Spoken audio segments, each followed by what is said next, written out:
Hey there, entrepreneurs. My name is Sushant, and welcome to Trep Talks. This is the show where I interview successful e commerce entrepreneurs, business executives, and thought leaders, and ask them questions about their business story, and also dive deep into some of the strategies and tactics that they have used to start and grow their businesses. And today, I'm really excited to welcome Ryan Kenny to the show. Ryan is the founder of Christmas Tree Hugger. Christmas Tree Hugger is an adjustable tree pole cover that helps to make your artificial Christmas tree look better by hiding the fuzzy, fake-looking green base at the bottom of your tree. And today I want to ask Ryan a few questions about his entrepreneurial story and some of the strategies and tactics that he has used to start and grow his business. So thank you so much for joining me today at Trep Talks, Ryan. No problem. Perfect. Happy to help out. Always fun. Thank you. Yeah, thank you on a Saturday morning. So yeah, very interested to know about your startup story. How did you get idea for this product, Christmas Tree Hugger, and how do you know that there would be a market for this product? So, I mean, I'm just kind of the person who constantly has too many strange and odd ideas just bubbling up on a regular basis.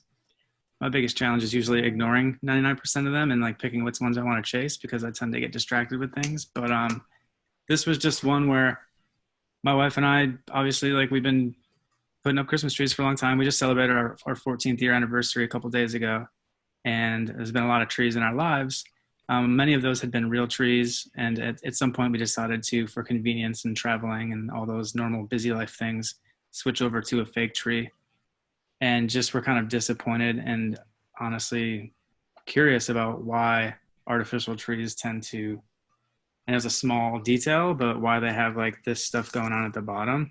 Mm. And it's just one of those little things. I have a design background, so it just bothered me from a design sense in general. And I think it's one of those things where like once you notice it, you can't really unsee it too easily. It's just one of those aesthetic things that bother you. It's almost like a pet peeve, but once someone calls it out, you're like, oh yeah, that's kind of pretty ugly down there. And the tree usually looks so good everywhere else. So I was complaining about it, and she just said, you know, if you hate it so much, why don't you just fix it? And I looked at it and I was like, okay, sure. So I came up with a rudimentary quick fix that looked really good. And we kind of went through our holiday season, and friends came over and saw the tree here and there throughout the season and just started commenting like, oh, is that a real tree? And I was like, no, it's fake. And they're like, oh my gosh, I thought it was real. And talking about that bottom piece, and they asked if they could have some. So I started making just like little one-offs for friends and family, and then decided to throw it up on Etsy because that's such a good platform for simple DIY maker type of stuff, and was putting these things together by hand in a different method than they're created now because I've kind of outsourced it production wise. But that was doing really well on Etsy, and the reviews were consistently 5 out of 5 stars every time. Like nobody was really giving it anything lower for the most part. So that's when I kind of knew, it was just like, okay, well, this thing, very niche, but a really high degree of positive feedback from the people who do decide they want it. So I was like, what the heck? Let me just try and see if I can bootstrap this thing and make it into a real product, which I've always kind of wanted to do anyway. So I went from like a handmade, pretty basic DIY style product to something a little more finished. And I took my design sense, and I wanted to take something that doesn't really exist and make a package design that makes it so cute and fun that like it's kind of demands attention on a shelf type of thing. So I created a character called the Christmas Tree Hugger that represents the brand. And it's almost like I wanted to invent a problem because people generally, a lot of people just don't notice it, but once they do, it bothers them. So I figured, let me invent this problem that's going to take some marketing and like a certain strategy to even surface this problem, and I will have the only solution for it. So that was kind of like a nice little space I wanted to play in. I was like, if I can invent this problem and get people on board, and I have the only solution, then I think I have myself a winner. So that was kind of the plan I set out to tackle, and it worked out pretty well and pretty quickly, and things just have consistently come together. The only problem is it's so seasonal that you lose a lot of steam in between on the off season. You have this like little small window of 1 to 3 months to make it all happen. And then anything you learn, you have to adjust for and wait a very long period of time to actually implement. So the learning curve is fast and furious for a small amount of time, but the adjustment period takes a long time to actually set it into action. Whereas like other companies, you can figure it out month by month or week by week and keep tweaking, A/B testing. and it just evolves quicker. So this is like a slow evolve, but nonetheless, super fun product. Started just from a thought and boredom. Really, I had nothing to do at work at the day job for a few weeks, so I focused heavily on experimenting, and just it kind of opened up little possibilities down the line. At what point in like did you make like 1,000 sales where you realized, okay, this idea has a potential? Like at what point did you think, when you put the product on Etsy, that you realized, okay, this has a potential where I can take another step forward? Oh boy, the point I realized that was when I had the idea at first. I was like, okay, this probably should be more than just a handmade item, because I couldn't make enough of them fast enough on Etsy. So Okay. at that, I'm limited by my own hands. That's sign number one, time to scale. Sign number two, interest level wise, I started playing with cold calls here and there. And literally the first one I did, I think my family and I were on our way to vacation, and we stopped by a Kroger to get some supplies. I walked in and talked to the store manager and told her about what I was doing. I have this Christmas product. I think it would be really cool for your aisle during the holidays. Is there anyone I can talk to? And she just gave me like the number for the local buyer. Mm. And I called her up the first time, and she basically, she didn't place an order on the phone right there, but the interest level was insanely high. And we continued a few conversations after that. And shortly after, I was figuring out how to make this thing for like a large scale order for Kroger grocery stores in the Southeast, which wasn't the best store to get into in retrospect, but I'm not gonna knock an opportunity. Like I'm gonna try to make the best out of that and make it work. But just there, like the interest level from that first phone call, and yeah, that's luck. I happened to be in the right place at the right time, and my personality would have continued to push me to like try cold calling other places. But when I did have that success so quickly, I really went off on a tear to do more of that. And that's kind of how it progressed to me also doing the same process to other buyers. So I reached out to Home Depot. We got into there online only. And I reached out to QVC, which was an awesome one because they also were extremely interested and excited about the product. They're always looking for new things. And that's the thing, like there's not a lot of reinvention in that Christmas space. It's such like a historical, traditional area that it's not often when something comes around that kind of like switches it up like that very often. So QVC let me on the show, obviously, and that's where things just started to take off once I started getting that PR stuff and things started laying out that way. Yeah, so when you got this order from the retailer, how did you transition from your handmade design to going to something more mass production? Was there did you have to get like a product designer and have it more professionally designed? What was that process, and how did you go from there to finding a manufacturer who can create this thing?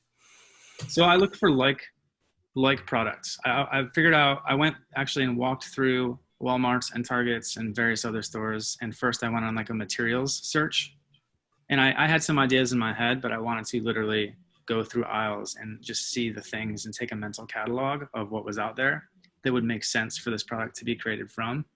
So once I found the material that I thought was right, I also paid attention to, what are some similar functionality products, things that like wrap around things, and how are they designed and how are they out there? Is it glue? Is it Velcro? Is it zipper? Is it snaps? Like all those different things. So explored that with various products I'd seen in stores as well. So this is very like one-on-one personal walkthroughs type of stuff. And I landed on a product that I thought was similar and sourced that product. I found someone who made that specific type of product in mass production on Alibaba.com.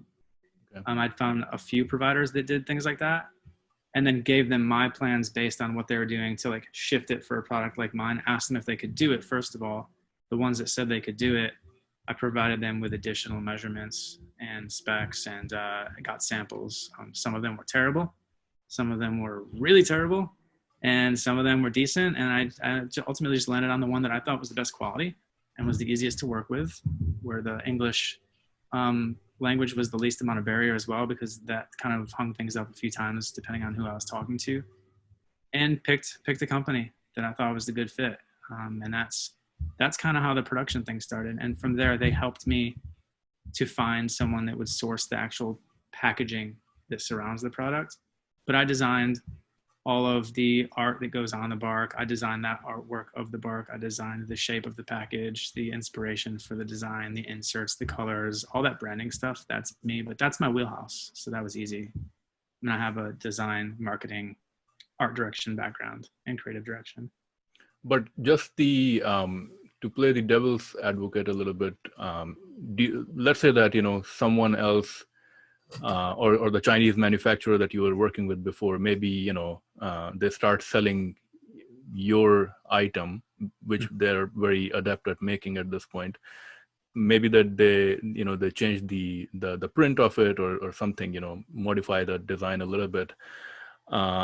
Would it be worth it for you? This is just a hypothetical situation. Like, would it be worth it for you to go after someone like a Chinese manufacturer, or even if someone is in the US, wouldn't it be like a big legal cost to do something like that? I don't know that we'd go after them, but what we would do is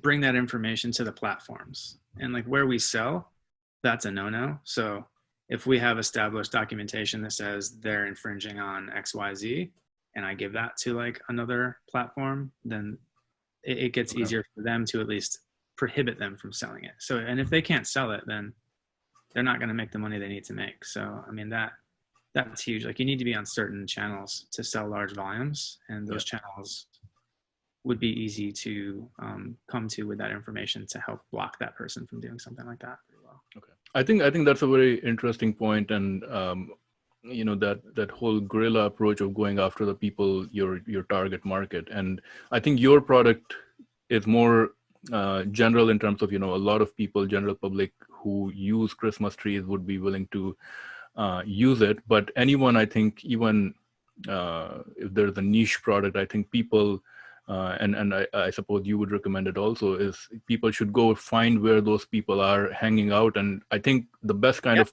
feedback people can get is like face-to-face, one-on-one. And a lot of times it's people are hesitant on doing that kind of a thing or making a phone call, and they want to do this like Facebook ads and things like that. But would you recommend it's always a good approach, and maybe even a less expensive approach, to actually try to find people in person and try to get that feedback one-on-one? Yeah, I mean, if you have the cash that you want to invest into Facebook, that's wonderful. But there's something about that face-to-face that's always better. It's also like the same thing with cold calls. You can generate leads multiple ways, but something about hearing that person's voice, and especially if it's a video talk like this, that face-to-face interaction brings out a different degree of seriousness for the questions, and people start to think about it differently. I feel like an online survey is going to be, the questions would be answered slightly different than if you just gave someone $5 to go shopping at a garage sale and like you had a personal interaction with them. Like, they're probably going to be more vested and honest with the answers they're giving to you, Yeah, I mean, I know you've mentioned seasonality a couple of times. Is it, do you think people should pursue businesses that are seasonal? Of course, at the end of the day, I would assume that, if overall you're profitable, then I think, and if your goal is not, and I don't know like what, I guess it would depend on someone's personal goals on, what kind of, how big a business someone is looking to build. What are some of your pros and cons that you think, of this kind of a business, like a seasonal business? Pros are time. I mean, once we get our decisions made for the year, it's really just a few weeks of going back and forth with my business partner about our plans and goals. They're not that hard to set in action. And once the season goes, it is pretty automated at this point. So that time that I put up in the beginning that I was willing to trade off for maybe investing my own money, it's kind of reversed now, where like I'm getting a lot of that time back. And this thing is pretty easy breezy, hands off as far as maintenance. But as far as any like plans to take over the world and create a huge, giant juggernaut business, is it possible? Sure, I'm sure maybe I could do it one day and maybe somebody else could do it better, but it's never really been all about that. Um, it was more for fun and like a personal bullet check off. Like I want to make my own product type of thing in the beginning, and it's gone really well. And I've had some amazing opportunities that have been searched for myself, and some have just come to me out of a little bit of luck. But yeah, the pros and cons are like that time versus money, really. If you got a non-seasonal product, your opportunity to make more money is pretty high, but you're also going to be a lot more time consumed throughout the entire year. Where something like this, you're probably going to not make as much. There are some things that are seasonal that are just, they have insane sales volume wise, which one day maybe this could be that for 2 or 3 months a year, and we are getting better each year. So I got my fingers crossed on that. But time wise, very, very minimal impact. So that's the biggest pro for the seasonal as far as this is concerned. Shark Tank. Can you share a little bit about, what was that process of getting on, That was, preparation, and was it more like you wanted to get on and it would give you this, mass exposure so that you would be able to make more sales, or was it more of a strategic decision of actually going out for funding? no, that was always about, that was my free Super Bowl commercial. That's Okay. how I pitched it to myself out loud to other people. I was like, this is my Super Bowl commercial, like for free. Okay. And I always, at the trade shows and things like that, I would tell people before it even happened, I'd be like, we're going to try to get on Shark Tank. So like, keep an eye out for us. And before I even tried, somehow the producers had seen the product online. And I think they actually found it on Indiegogo, which is crazy. They just saw the video on Indiegogo. They're always looking for new ideas for segments of the show. And the producer, I just got a random email from a producer at Shark Tank one day. And I didn't believe it was true. I can't tell you all the details because there's some things I'm just not allowed to talk to based on the contract I sold. But from the email address it came to, it wasn't apparent that it was 100% Shark Tank contact. Okay. And I have a friend of mine who was a little bit of a pain in my butt back then, and I thought he was pranking me. So Okay. I came this close to not even responding to it, which Okay. man, that would have sucked if I just deleted that email. I was like, man, this guy is really just trying to get under my skin. But I responded to it. It was real after the first response that was apparent when they responded back to me. And then we set up a phone call, me and the producer, and we just talked about how Christmas is a tough time of year for them to find something that's different for their show. So this was a no-brainer for them. And they gave me all the packet of information, the questions, the processes to go through. At any point in the process, this thing could have fallen apart up to the very, very end. It didn't. It was a great experience. I got my butt handed to me. I literally coached myself to get ready to have my butt handed to me because this happened so early on. Like we were so new still, like the numbers just weren't there to be that impressive. And I knew Kevin was going to just come at me with his Hurricane Kevin storm. And he did. And I have thick skin. I always have. I used to do door-to-door sales, and I do a lot of pitching and proposals for my job on a daily basis. I hear a lot of no's, and I get a lot of barriers that I have to break through. So that wasn't an issue. But man, as far as publicity, I mean, if anyone ever gets an opportunity to get on there, even if you think your stuff is not like up to par, just do it, because no matter what, that many eyeballs on your stuff, no matter how that goes, is going to work out for you. You'll be able to spin that in a way that makes you some money for sure. QVC.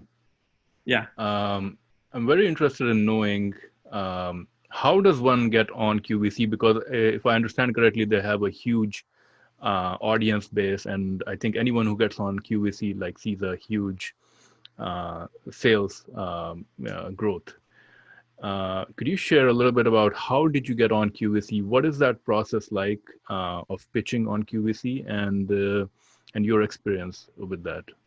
If I remember correctly, it's been a little bit now. I had gone to LinkedIn and typed in buyers QVC, and I found a few names, and then I called reception at QVC and I asked to be connected to those people. And for each of those people, I left a painfully long pitch of my product, where after I left the message, you were like, wow, that was way too long. I probably blew that. Okay. But the next day after I did that, I got a call from one of the buyers, and she wanted to hear more about the project. And I remember I was in a parking garage on the top level when she called me back.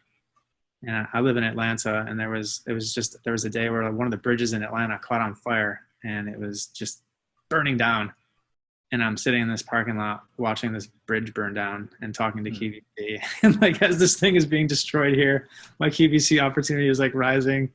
And it's just this really cool conversation where I just knew right there this was gonna work out, and I was gonna get on that show based on the level of interest. So they had some minor tweaks they wanted to make to the product to have it be a feasible investment for them, which we made. And then we got on the show. And as far as prepping for that, I'd practiced my pitch in front of friends and family. I took a improv class just to get over my fear of stages, because I hate public speaking. Okay. And took lots of videos of myself speaking. Just tried to make my comfort zone a little less insane than it was naturally. And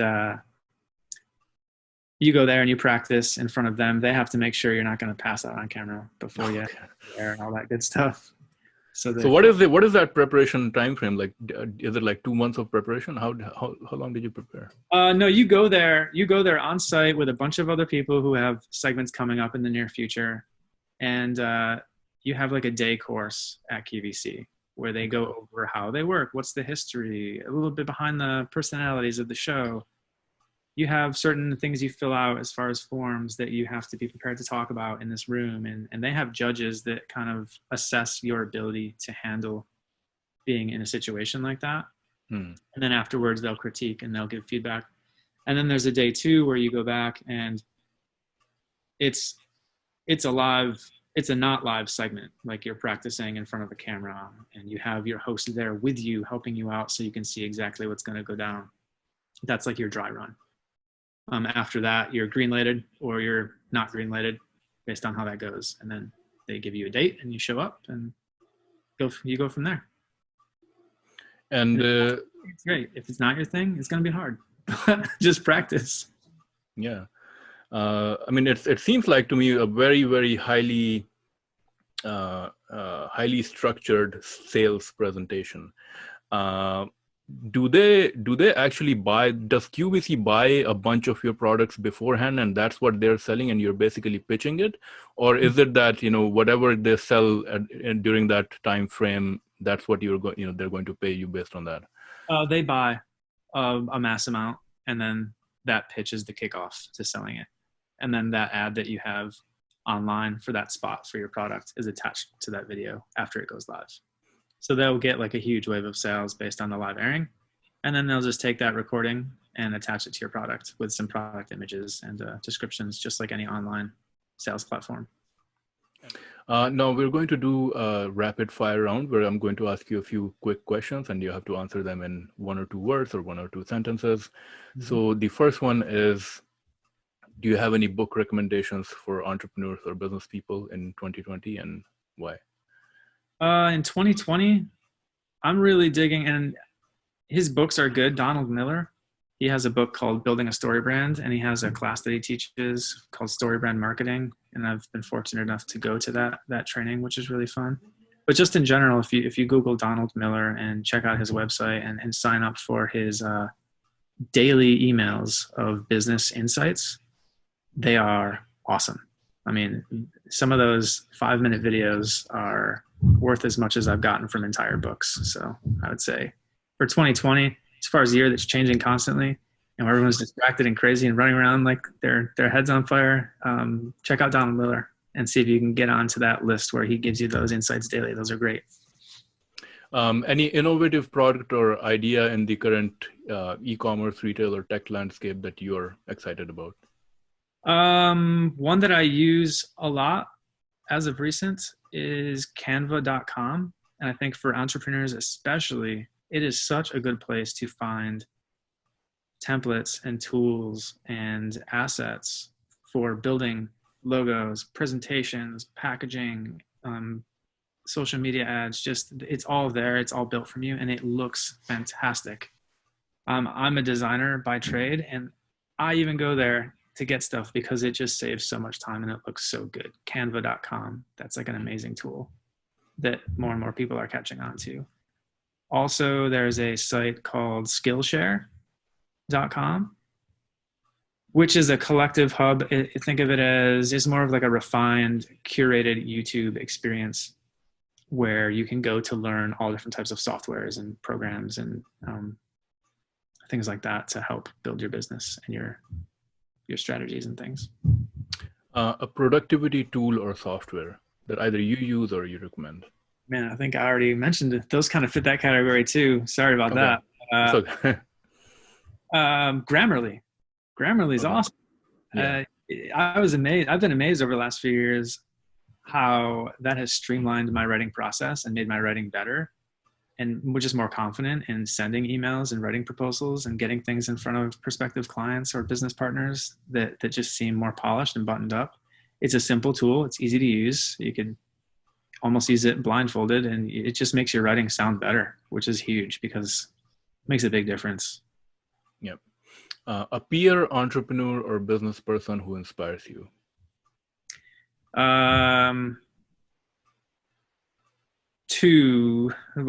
Donald Miller, going back to him, I think he just inspires me because right now he's just so relevant with the speed and the type of content that he's coming out with.